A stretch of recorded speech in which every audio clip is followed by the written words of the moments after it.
I want you to picture something.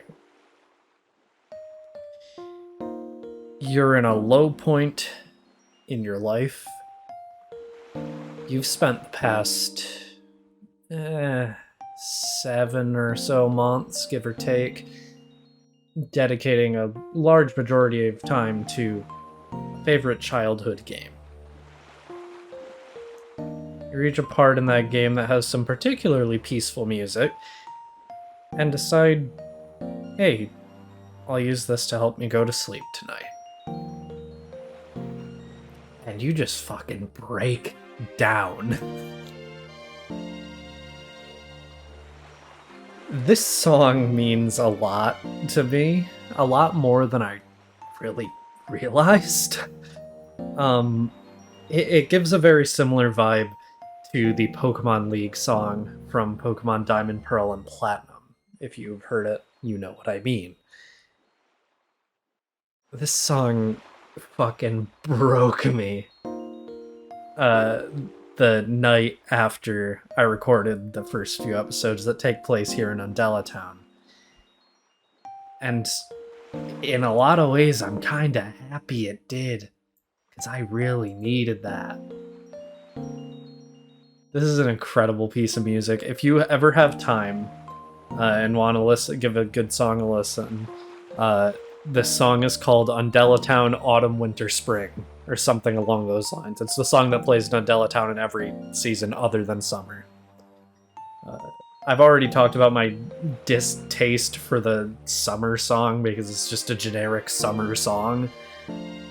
This one is something truly special. Anyway, hello internet, welcome back to another episode of Pokemon White version. In the last episode, we wasted all of our time in the Abyssal Ruins, but who cares, because we're a millionaire now. You'll notice I did spend a lot of the money already. That was mostly on healing items, however, I'm actually going to go spend some more now, because I just realized there's something I forgot to buy that we should probably stock up on.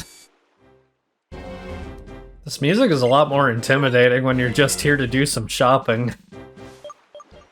I just went ahead and bought some Quick Balls and Dusk Balls. I'm recording at 9 p.m., so Dusk Balls will work just fine, and if you couldn't have guessed, we are going to be going after a legendary Pokemon today.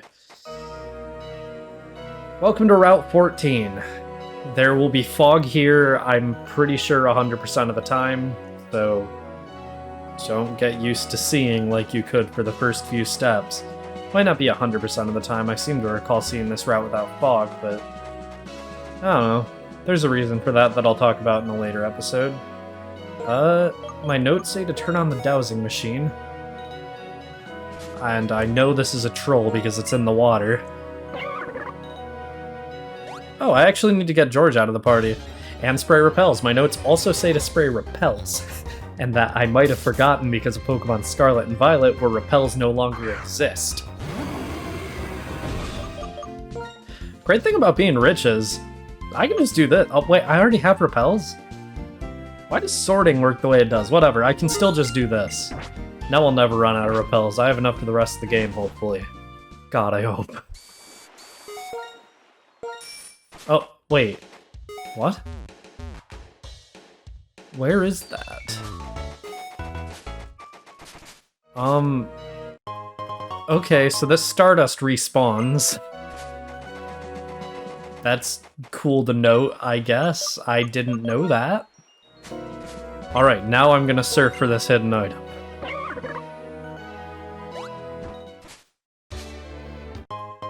Max Elixir. Good item. Doubt I'll use it, but it is a good one. I probably will end up using it, actually. Let's talk to this guy. An expert fisherman can time many things perfectly and precisely. A perfect fisherman. I don't know if such a thing exists. I mean, there's probably a fisherman who's never failed to catch something. That sounds like an urban legend you hear about in, like, Michigan, which is where I am, so you never know. You may notice between episodes a few times that levels are going up. It's just because I'm fighting the riches off screen and going to small court and big stadium. It's just in my off time after my shifts at work. It's something to do while I eat, and you know, it passes the time. And it is convenient because we're going to need to start gaining levels pretty quickly here. Oh my god, he has my least favorite Pokemon. My notes also tell me that, and I just didn't read them. Whiscash is my least favorite Pokemon ever. If you know, you know. If you don't know, watch my other channel. Give me views. I don't like saying that stuff. I don't know. There's something weird. Wow, okay. Well, sure. Take me completely off my train of thought. Leaf Storm. 140 power, 90 accuracy special grass type move that partially lowers the user's special attack. Not right now. I'll think about it later, but Grasslisk is very much geared towards physical attacks. I might end up putting it on anyway, just as like a nuke type of attack, because I can just use that and then switch to special attacks, but for now I think I'm good with Leaf Blade. Yeah, anyway, well, as I was saying, this Let's Play channel is weird to me, because I have another channel that I'm more, like, overall successful with, and it would be easier if I just uploaded my Let's Plays to that channel, but something about the Winternet channel specifically is like a completely different persona for me. And that is not a hint. I'm not Let's Playing Persona ever, but I don't know. It's weird. It's just like there's like a very different vibe between my channels, and I kind of appreciate that a lot. Why are you like half off screen? So if you talk to this guy again, he will just give you the tutorial for using the Super Rod again. This random guy at 14. I don't know why, but I'm sure someone out there appreciates it. So I'm gonna go ahead and fight the trainers here on Route 14, and then go over the Pokemon while it's sped up and I'm doing that.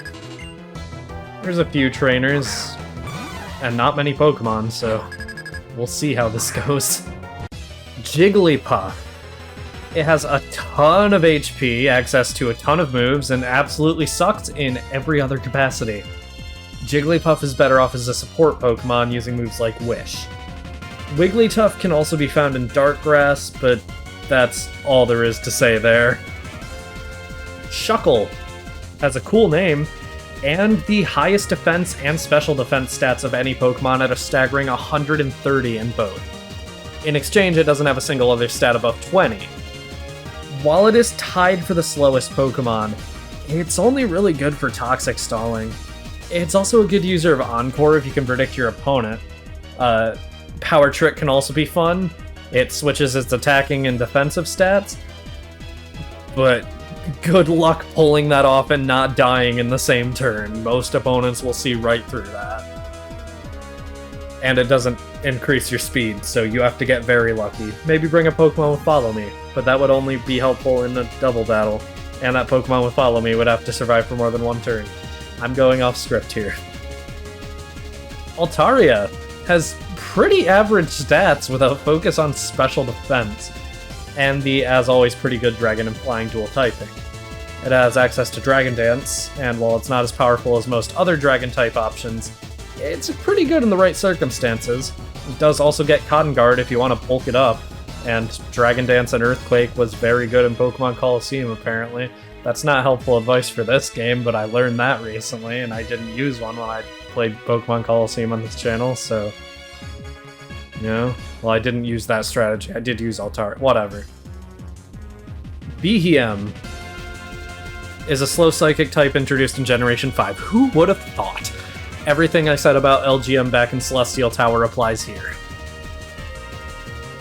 Mienshao is awesome. You don't have to wait for a high level requirement for evolution here. Its main draw is using moves like Drain Punch and High Jump Kick, and it's a good user of U-Turn as well. Very good on Switch mode. Tropius is a great HM user. Cut, Strength, and Fly are all moves that it can learn. You can replace Dwebble if you want.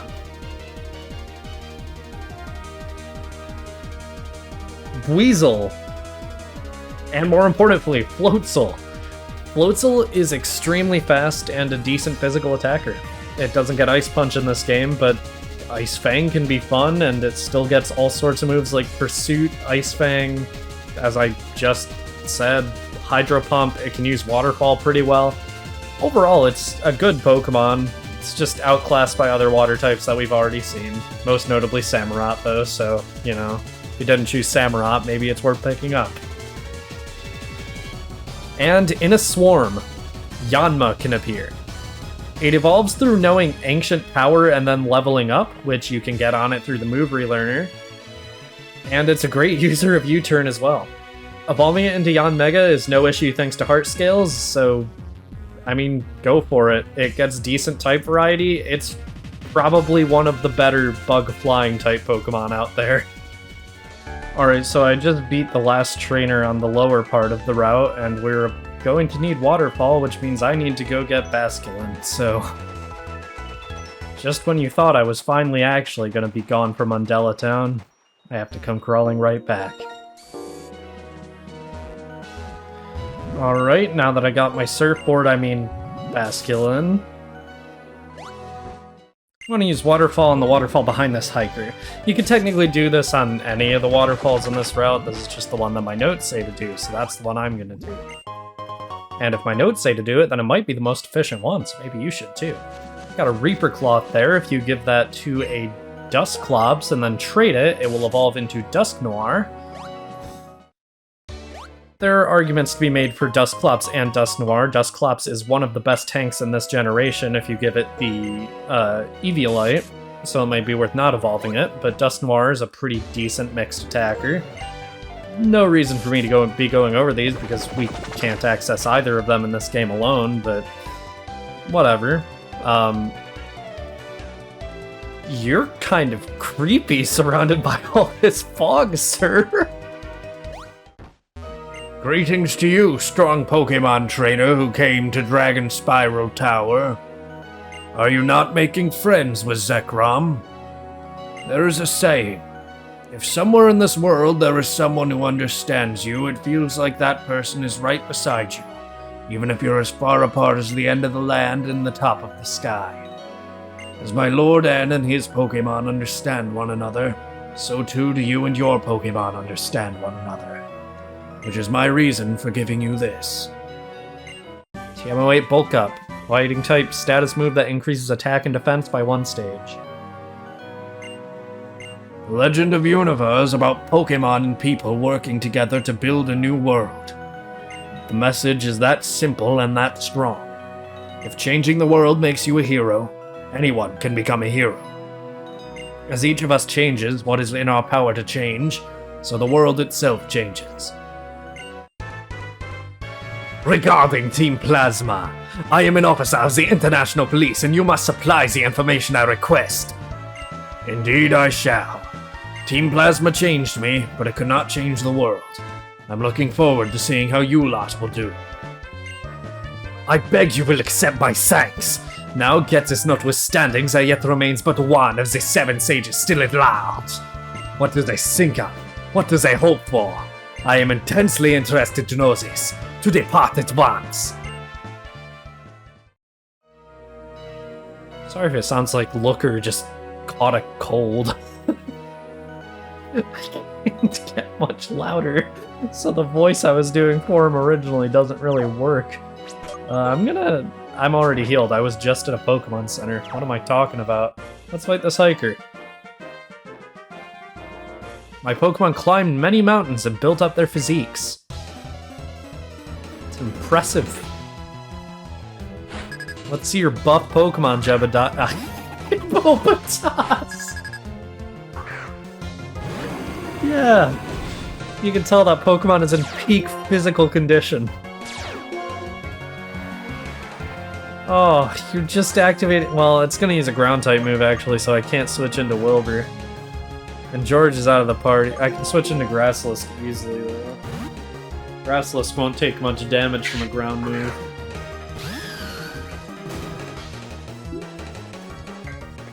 I'm sorry? The only reason I can see this thing using Crunch at all is either he predicted I was going to switch, or it doesn't know a ground type move, and I think it's funnier if it just doesn't know a ground type move. It's dead.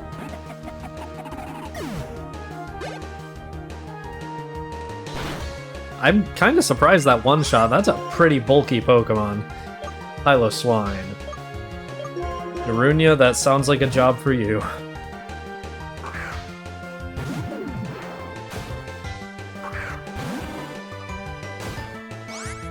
63, we can Fire Punch that. That should go down in one hit, easily. So this guy's been to the Giant Chasm, then. He has Piloswine.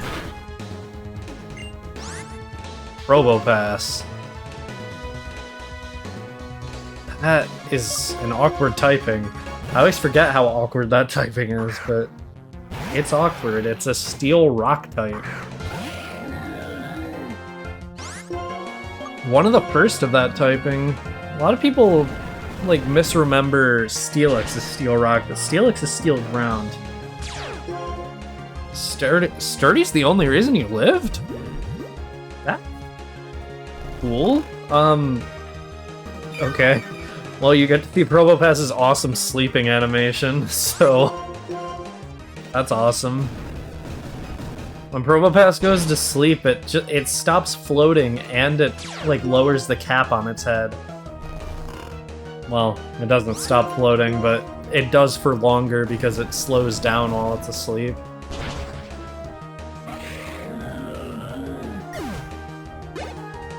Alright. Grassless grew to level 63. My tears fell after that defeat. Watch him become an ocean. Why are you making me feel bad for beating you? Okay, Blue Eye, I'm getting sick of having you in the party already. I miss George. We head over here. Repel's effect will wear off, and we can head into this little clearing.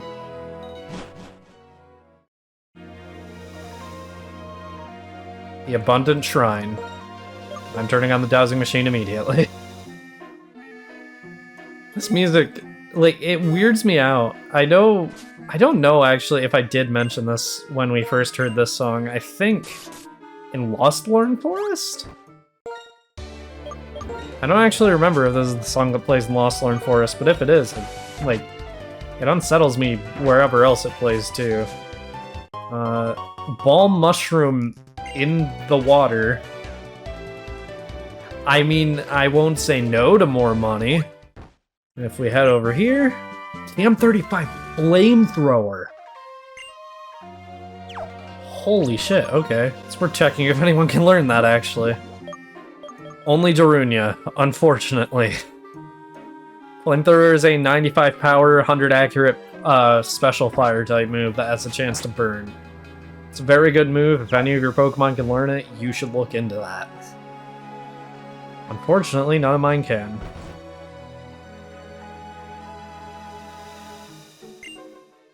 It is the great Landorus that protects this land. Land or us. With its help, we are assured of rich soil and a prosperous harvest. You should visit Great Landorus's little shrine and pay our respects. There's something very ominous about this village. It might just be the music giving it like a weird vibe, but it's just something off about it. There's an item up here. What is it? Hyper Potion. Nice. Alright. So my notes say to go over the new Pokemon you can find here, but honestly, I don't want to show... well, never mind, I guess. You'll get to see the area as I'm going over the Pokemon. I'm gonna speed up while I do all the trainer battles and stuff anyway, so... Here are the new Pokemon you can meet here. Vulpix. It's immune to fire, so you can easily switch it into other fire-type matchups. However, it's a speedy tank, and there's not much call for those in Pokemon. It doesn't learn many great moves, meaning in the end, its moveset will be incredibly predictable. Probably Fire Blast, Psychic, Energy Ball, Shadow Ball, and something along those lines. Maybe Solar Beam instead of Energy Ball, maybe Flamethrower instead of Fire Blast, maybe Psyshock instead of Psychic, maybe Hex instead of Shadow Ball, but in the end, that's going to be what its moveset probably ends up looking like. You could also go for Light Screen or Reflect, but there's nothing to make it truly special. But it is one of the cutest Pokemon designs of all time before its evolution into Ninetales. And you can also find Ninetales in Dark Grass.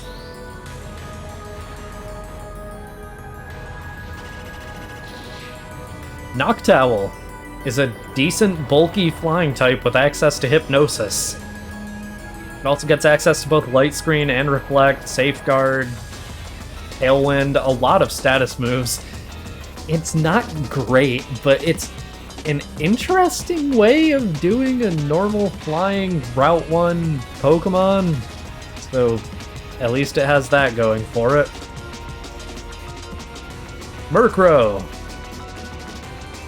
Look, before Scarlet and Violet came out, I would do the whole joke where I'm like, oh, you can't use Murkrow without evolving it, Honchkrow is better. I just jump right to Honchkrow. But Murkrow has apparently had a cult following over Honchkrow for quite a while.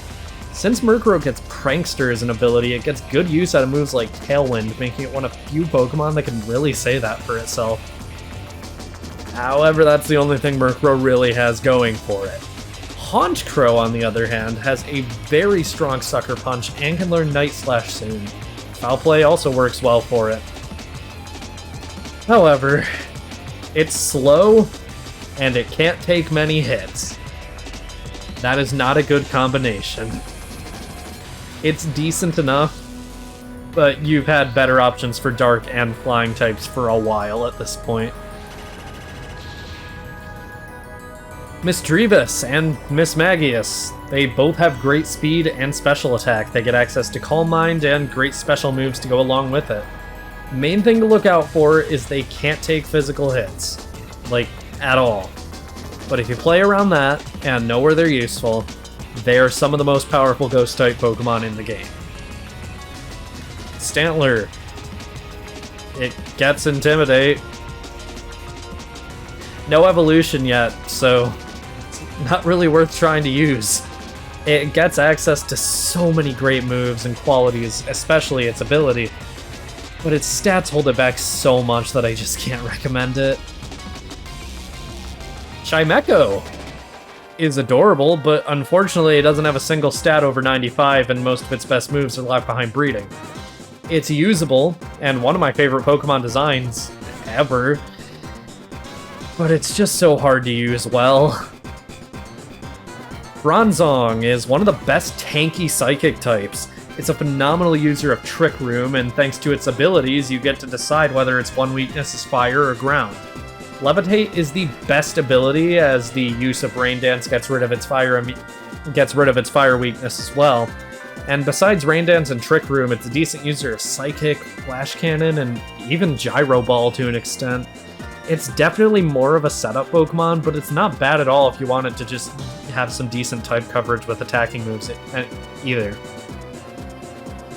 Slowpoke can evolve into either Slowbro or Slowking.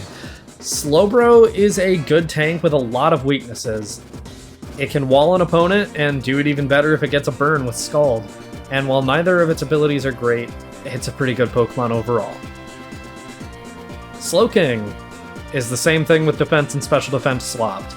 Slowking is more aggressive as far as moves go, such as it getting Nasty Plot instead of Calm Mind, but overall it's a matter of what defensive stat you prefer on a water psychic type. These Pokemon are actually competently leveled too, in the Dark Grass at least. You could feasibly add these to your team if you're going in a different order than I am. Like, I'm at a point where, like, I'm pretty much at the end of the game, so adding a team member would be unfeasible. But, I mean, if you're just getting to this point, in theory, you could add a Pokemon to this team if you came here, like, immediately after beating N and Ghetsis. Got a rare candy there. I'm already at the end of the area, but I missed a hidden item somewhere. Tiny mushroom up here. That wasn't really worth the effort of coming all the way up here. I need to find the hidden item I'm missing. I haven't fought that youngster either, but something tells me he would not have anything too special, considering a large majority of the trainers here have just been using, like, low-level bug types and Tangela. Alright, I think I've done pretty much everything here, so let's go up to that shrine. Give our thanks to Landorus.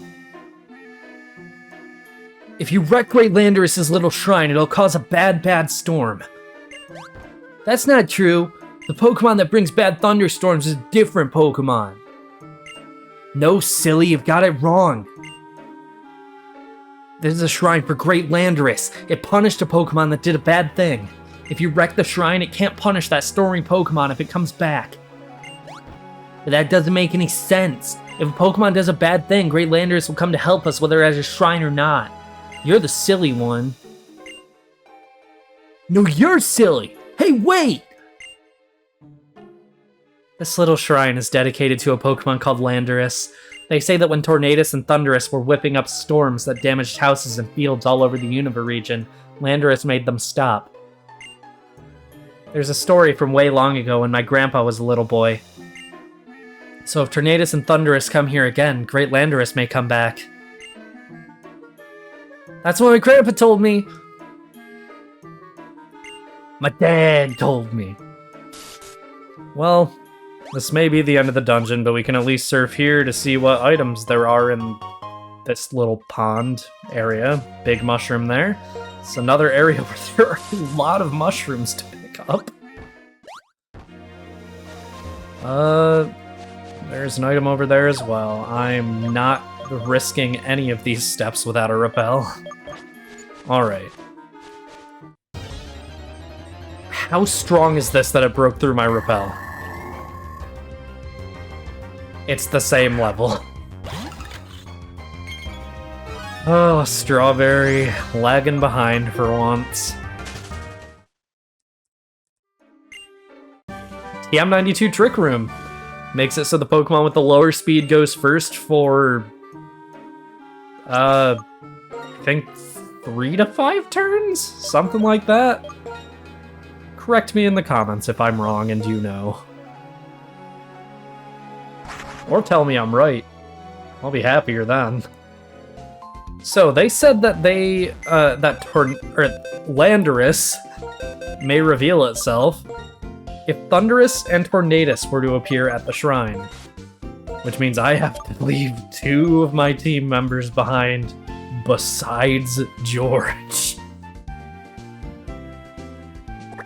I think I'm gonna leave behind Serperior and Zekrom. Zekrom doesn't have really any business doing what we're about to do.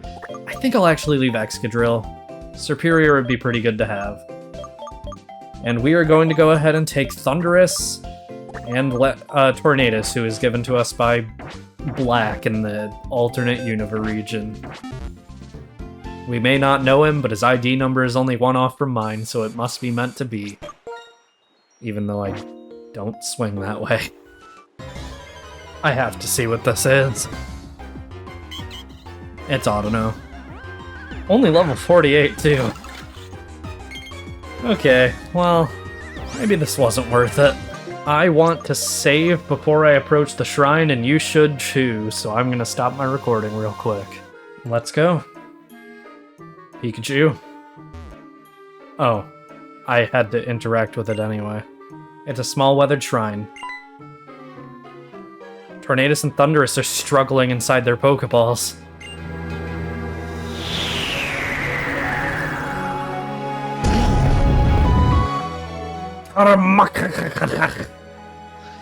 It's a very liberal pronunciation of that cry, I think.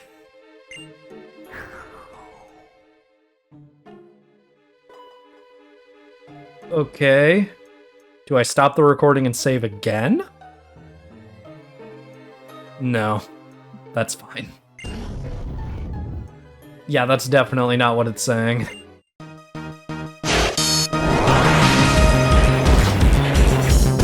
Landorus appeared.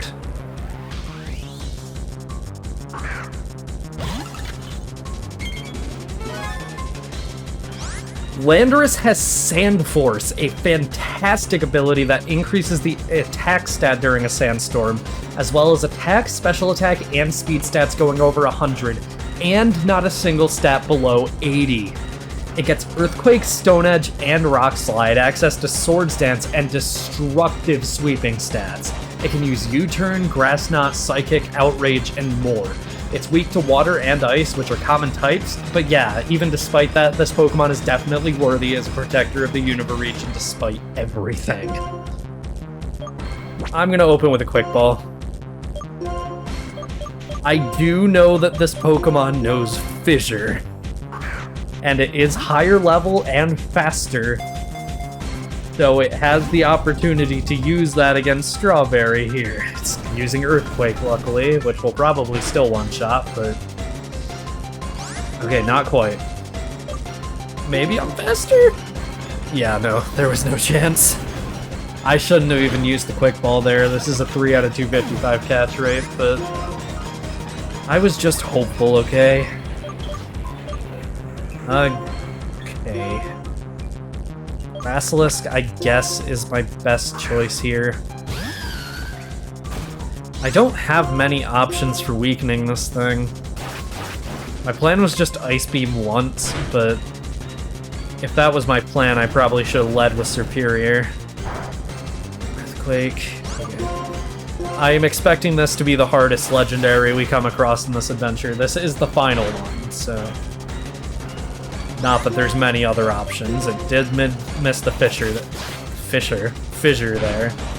So that's good. We have it down about as low as we can get it. We don't have a Pokemon with static, and I don't think it has any contact moves anyway, so...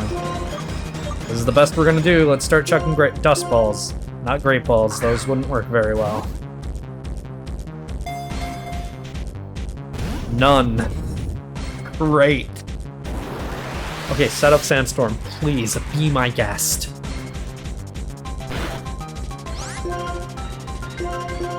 Just ball again.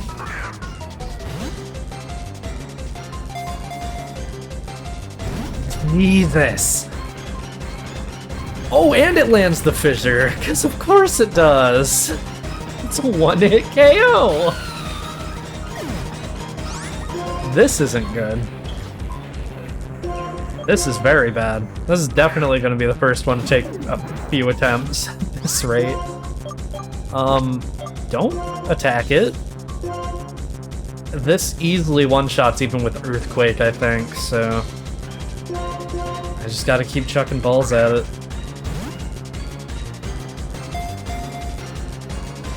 Not a single shake. Okay, it is wasting time using Sandstorm, so that's good. Please.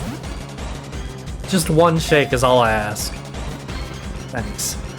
Thanks. You know, I didn't mean that entirely literally, but thank you.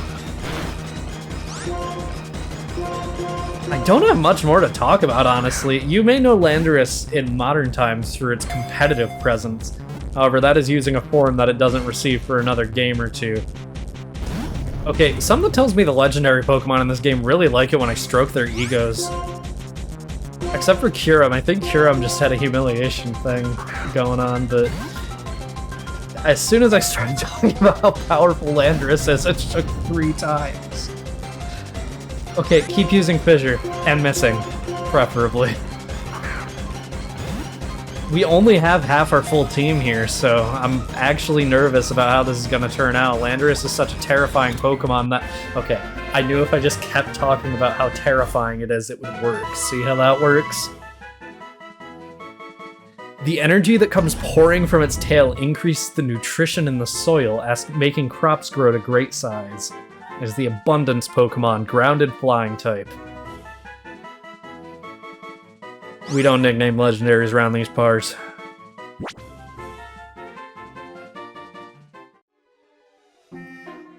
Alright. That's everything here in the Abundance Shrine, and by extension, everything on Route 14. It's a very quaint location. I don't know how I feel about the fact that you can't get Landorus unless you either hack in the Pokemon from the opposite game or buy both games. People and Pokemon should work together to protect this bounteous land. Is there a double space between protect and this? It just looks weird to me. Maybe I'm wrong. Whatever. Repel's effect wore off. That's fine, there's no more tall grass I need to walk through here. But there is some tall water I have to walk through here. I'll meet you back at the Town Pokemon Center. I think Landorus should probably be separated from the other two. I think they might start a fight if I don't separate them. I almost forgot to actually check out the Landorus we caught.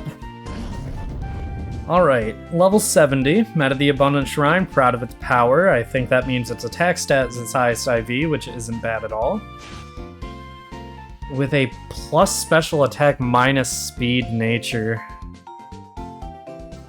Definitely not the best nature considering a good chunk of its best moves are physical. And it's sort of known for being a sweeper, which implies speed. But to be honest, it could be a lot worse. But getting a lot of legendaries with natures that could be a lot worse. This moveset could definitely use some work though. Come on, Fissure, Earthquake, Sandstorm, and Rock Slide. You get a flying type move in there, buddy. Get rid of Fissure. It's unreliable. Next time on Pokemon White version, we'll finally be leaving Undella Town for now. I almost said for good, but we lost to Cynthia, and that means we gotta win against her eventually, so we'll be back. See you guys then. Well, not then, but see you guys in the next episode.